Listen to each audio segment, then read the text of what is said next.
please subscribe and don't forget to press the bell icon to get notified whenever we upload a new video.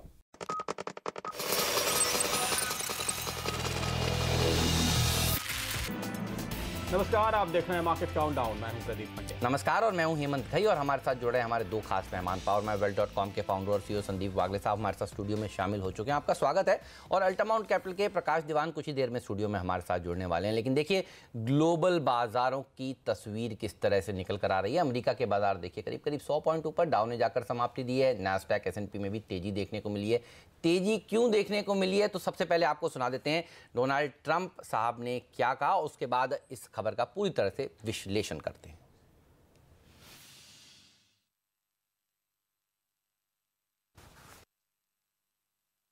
At the same time, due to the unique nature of our relationship with Canada and Mexico, we're negotiating right now NAFTA.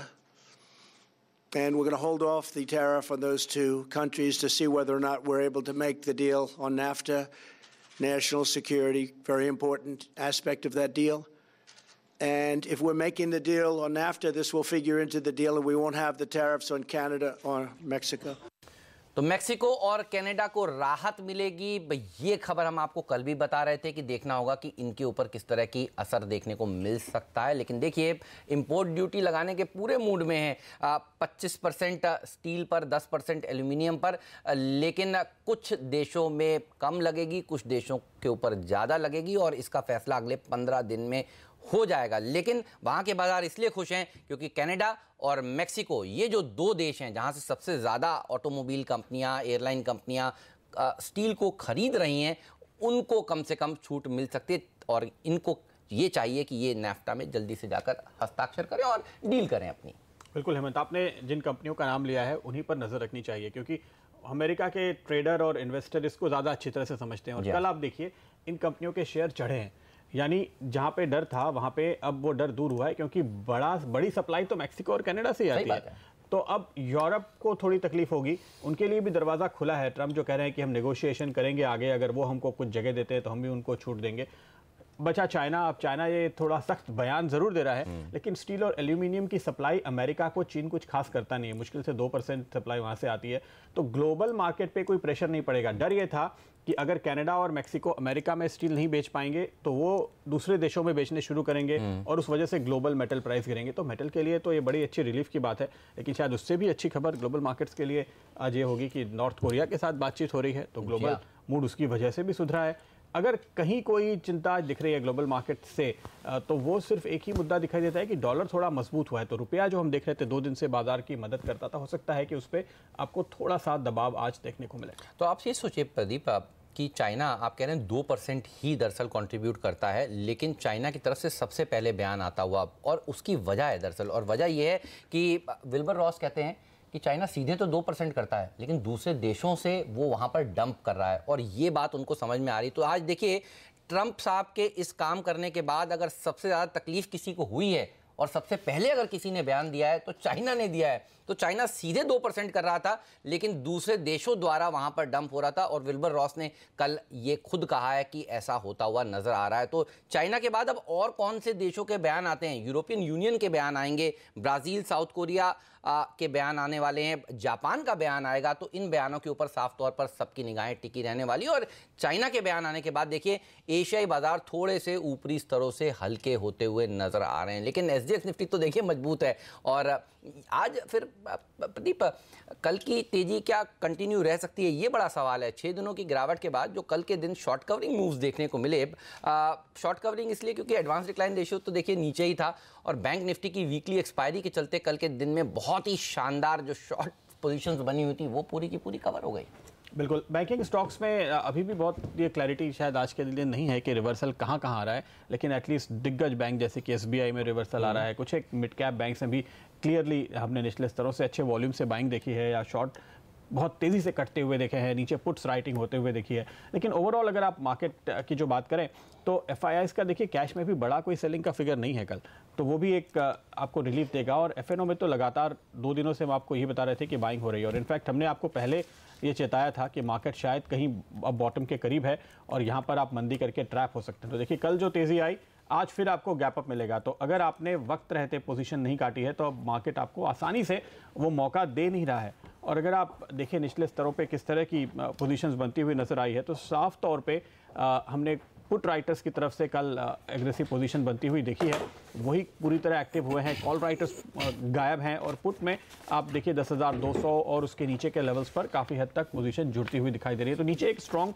Support बन चुका है। काफ़ी experts जो ये कह रहे थे कि 10,000 के नीचे भी निफ्टी जा सकता है, 9,700 के टारगेट पिछले 2-3 दिनों में मैंने सुने हैं, लेकिन ऐसा नहीं लगता कि बाजार इस वक्त इमीडिएटली उस टारगेट के लिए तैयार है। इस समय बाजार आपको ये कह रहा है कि एक बार की जो भारी बिकवाली होनी थी शायद वो राउंड काफ़ी हद तक पूरा हो गया है और ऐसी स्थिति में यहाँ से ये जो बाउंस आ रहा है वो थोड़ा टिक सकता है। कम से कम ऑप्शन राइटर्स आपको निचले स्तरों पर यही संकेत दे रहे हैं। तो आज तो ये सारे संकेत आप ऑप्शन मार्केट के देखिए, आप वायदा कारोबार में फ्यूचर्स के देखिए, आप FIIs के देखिए, वो सब आपको कह रहे हैं कि पॉजिटिव रहना चाहिए। बिल्कुल सही बात है। और कल डाउ में भी देखिए करीब करीब 190 अंक की दिन के निचले स्तर से सुधार ही देखने को मिल रहा है। एक्सपर्ट्स को जोड़ते हुए पूछते हैं कि आज मार्केट को किस तरह से ट्रेड करेंगे। वो वागले साहब गुड मॉर्निंग, बताइए क्या राय है, निफ्टी और बैंक निफ्टी को कैसे अप्रोच करेंगे?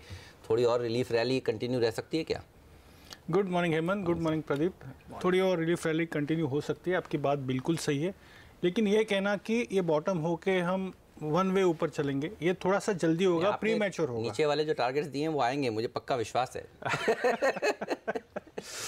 No, having said that 200 day moving average अभी भी टेस्ट होना बाकी है जी, नज़दीक आके घुमा है। लेकिन दो अच्छी बात यह है हेमंत कि 2 दिन का हम जो लो है 10,160 ऐसी जो भी है, वो एक होप देता है कि ये बाउंस बैक रैली एक्सटेंड हो सकती है। मेरे लिए फॉर डे ट्रेडर्स अगर आपको तेजी करनी है या अगले 2-3 दिन ये मोमेंटम सस्टेन होना है तो 10,330 के ऊपर आवरली क्लोज होना जरूरी है, या आधे घंटे का क्लोज होता है। एक बार फिर से लिखाइए वो 10,330 और मैं ये स्पॉट के लेवल्स दे रहा हूँ। ओके, तो ये अगर होता है तो हम कहेंगे कि 10,140 का जो बॉटम बना 150 का वो सस्टेन होगा for some time and we will spend some time in the 10,150 10,350 maybe 400 range. और शॉर्ट टर्म बॉटम मतलब कुछ दिनों के लिए बनने के लक्षण वेरी वेरी स्ट्रॉन्ग है, लेकिन as of now it is too early, let the markets begin then we will take a call. तो अच्छी बात यह है कि अभी अगर SGX निफ्टी के भी लेवल देखें तो ऊपर अभी जगह बनी हुई नजर आ रही है और SGX निफ्टी ध्यान दीजिए कि ये फ्यूचर्स के लेवल आपको बताता है। तो शुरुआत पॉजिटिव होगी, 10,250 260 के आसपास अगर मार्केट खुलते हैं तो वहाँ पे ऊपर जाने की और जगह होगी और वहाँ पर आप तेजी ही करेंगे। वागले साहब जो लेवल बता रहे हैं नीचे की तरफ आपको अच्छे खासे इमीडिएट सपोर्ट दिखाई देते हैं। मेरी राय में 10,190 के लेवल थे और ऊपर के लेवल पर तो सहमति है हमारी, 10,325 मुझे दिख रहा था, वागले साहब 10,330 कह रहे हैं। तो वहाँ तक जाने की कोशिश शायद एक बार की बाजार कर सकता है। हालांकि निफ्टी बैंक में चूंकि कल काफ़ी तेज़ उछाल हमने देखा है और कल वीकली एक्सपायरी का भी दिन था, इस वजह से वहाँ तेज़ी हुई है। तो यहाँ पे स्टॉप लॉस के लेवल शायद थोड़े से आपको डीप रखने होंगे। यहाँ करीब 24,350 के आसपास स्टॉप रखते हुए और इमीडिएटली 24,650 तक की जगह तो ज़रूर नज़र आती है। वागले साहब आज बैंक निफ्टी चूँकि कल काफ़ी तेज़ी से चला है तो आज शायद निफ्टी आपको ज़्यादा बेहतर मौका देगा। इन अ वे यस, बट माइल्डली मैं ऐसा नहीं कहूँगा कि निफ्टी बहुत ज़्यादा पॉजिटिव है या मतलब मोमेंटम ज़्यादा है, थोड़ा सा हल्का सा एक शेड आप पूछे तो यस। और आप बोल रहे थे SGX निफ्टी और ये आज वैसे दोनों के लेवल्स ऑलमोस्ट सेम है, तो ज़्यादा फर्क नहीं है बिटवीन स्पॉट और फ्यूचर्स। तो आप इमीडिएटली एंट्री लेंगे अगर इसी लेवल पे खुलता है? नहीं, मुझे तो 10,330 340 के ऊपर सस्टेन होते देखना है, फिर हम करेक्शन पे टुवर्ड्स 10,300 एंट्री लेंगे। तो आज का अपसाइड वहाँ तक। हाँ, दीवान साहब हमारे साथ जुड़ चुके हैं। दीवान साहब गुड मॉर्निंग, क्या व्यू बन रहा है बताइए मार्केट पर?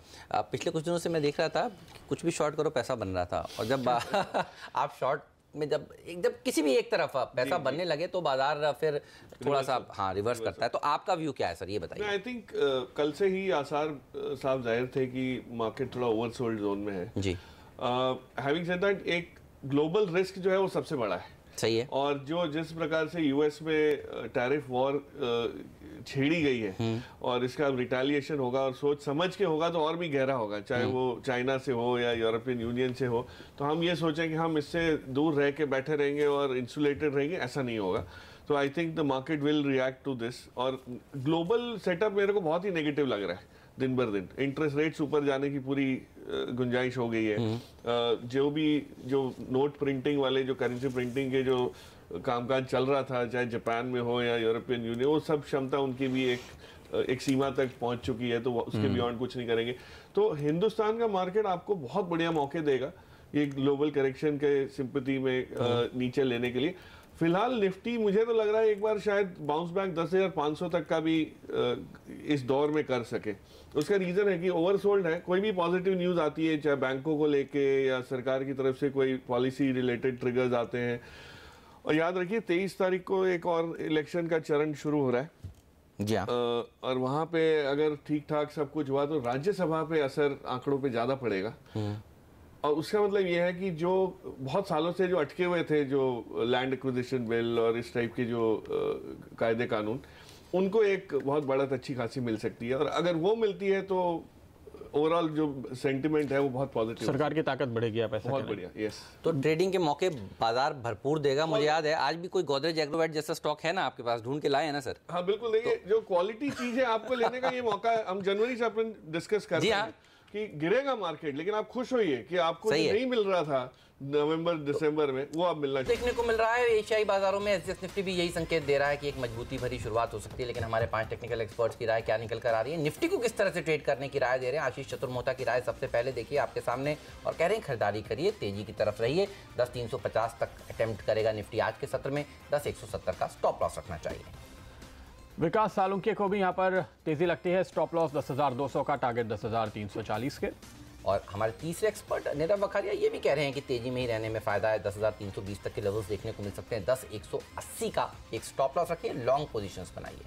हालांकि ए के प्रभाकर बेचना चाहते हैं 10,350 के स्टॉप लॉस के साथ, और इन्हें 10,050 तक जाता हुआ दिखता है।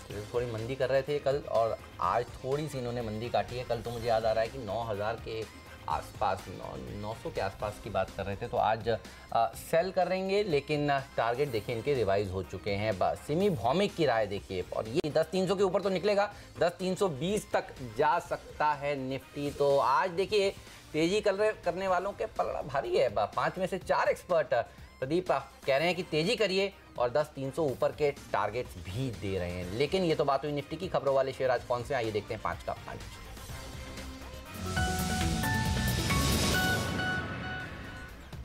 तो बैंकों पे रखिएगा नजर, एसबीआई, पीएनबी, बॉब, इन तमाम स्टॉक्स पर, और खास तौर पे जो corporate focus private sector bank है, आईसीआईसीआई, एक्सिस जैसे। इकरा की एक रिपोर्ट आई है, वहां इनका ये कहना है कि एनपीए पर नए नियमों के चलते इन बैंक्स पर दबाव और बढ़ सकता है।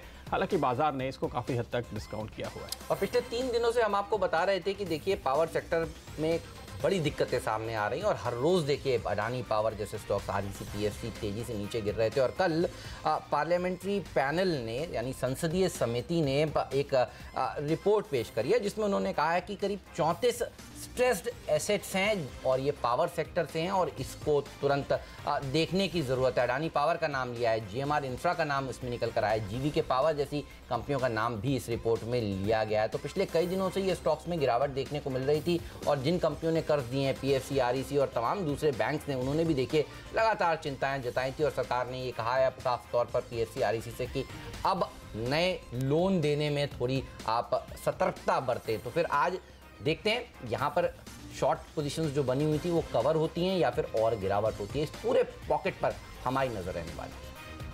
वहीं चावल कंपनियों के लिए अच्छी खबर आ रही है, तो Kohinoor foods, LT foods, Chamanlal Sethia, इन तमाम स्टॉक्स पर आज आप नजर रखेंगे। एक्सपोर्ट होने वाले चावल की कीमतों में इजाफा हो रहा है, ऐसी खबरें, और ये केवल भारत में नहीं बाहर भी है।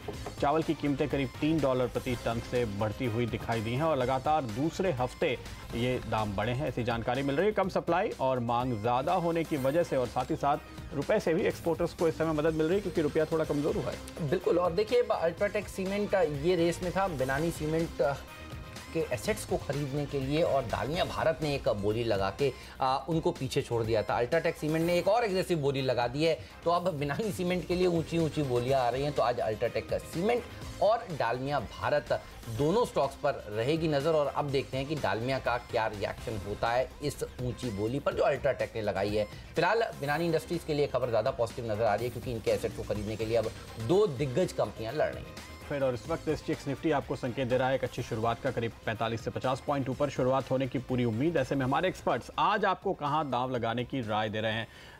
वागले साहब, कौन से स्टॉक्स चुने हैं आज आपने? प्रदीप, स्टॉक स्पेसिफिक मेरे 2 बाय 1 सेल है। तो मतलब जो SGX में रिफ्लेक्ट हो रहा है वो चार्ट पैटर्न्स में भी रिफ्लेक्ट हो रहा है। मुझे सेल के आइडियाज़ नहीं मिले तो वो अच्छी बात है। पहले मैं शुरुआत करूंगा टाटा केमिकल से, बाय करके चले 687 का स्टॉप लॉस होगा, 711 का टारगेट होगा, 1 से 2 दिन का व्यू है।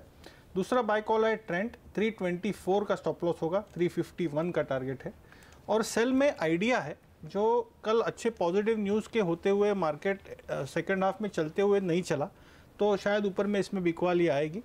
इसको 82 के स्टॉप लॉस से बेचे, मेरा 2 से 3 दिन का टारगेट होगा 75। तो टाटा ग्रुप पे बुलिश है आज वागले साहब। और हेमंत, कल ट्रेंड अगर आपने देखा हो तो कई हफ्तों के कंसोलिडेशन के बाद बहुत ज़बरदस्त तेज़ी वॉल्यूम के साथ आई थी और इस वजह से ये वागले साहब के रडार पर आया है। लगता है वो चार्ट भी आपको दिखाने की आगे कोशिश करेंगे हम। ये देखिए, बिल्कुल सही कह रहे हैं। बट इवन टाटा केमिकल्स में भी अब अच्छी रैली देखने को मिलती। चलिए उसका भी एक बार चार्ट दिखा देते हैं। टाटा केमिकल्स का इंट्राडे चार्ट लाते हैं आपके सामने।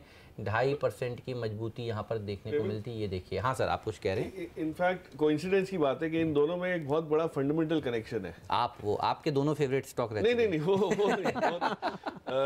ट्रेंड ऑफ कोर्स हमने 1.5-1.25 साल पहले जब बात की थी तब ये इसी वजह से किया था कि टाटा केमिकल ने अपना बिजनेस मॉडल कंप्लीटली चेंज कर दिया है। उन्होंने जो नॉन कोर एसेट, यूरिया और ये सब वाले जो बिजनेसेस थे जहाँ पे लागत ज़्यादा लगती थी, पैसे अटक जाते थे, वो छोड़ के उन्होंने अपना कोर केमिकल्स वाला जो सोडा ऐश कॉस्टिक सोडा वाली चेन में जो है उस पर किया है।